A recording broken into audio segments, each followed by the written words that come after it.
A few days ago, I received an email from a brother telling me that his sister had contracted coronavirus COVID-19 and she passed away a few days earlier.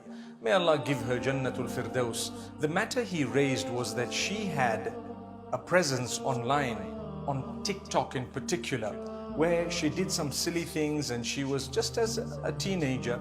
She did some embarrassing things as well. And now that she's passed on, they feel she would not have liked that type of a legacy. She wouldn't have liked those embarrassing short videos to be something that she's remembered for. So they tried to get it deleted, but unfortunately they couldn't.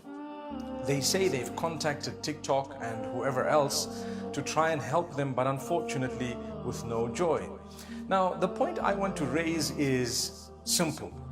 My brothers, my sisters, my beloved children, when we use social media, use it in a way that if you were to die for some reason, you would not be embarrassed about the content that you have put out there. Sometimes people do silly things just to gain a following. Sometimes people do that which is very embarrassing, at times even unacceptable, in order to gain the attention of people. If that is the case, ask yourself, would I be embarrassed if this thing were to remain after I have died?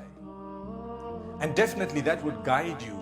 As a believer, we should do that which is good. We should do that which is not embarrassing if we were to die. And even if we did not die, but we need to be much more responsible when it comes to the use of social media.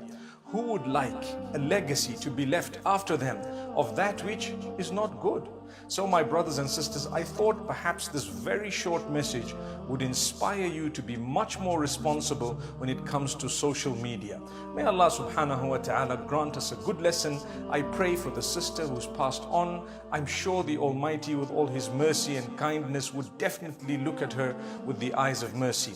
But at the same time, we also pray for the family through these very difficult days, with people messaging them, some with very bad messages, yet it's not their fault at all. This could have happened to anyone. Let's use social media in a very responsible way and ask the Almighty to grant us a death when He is pleased with us.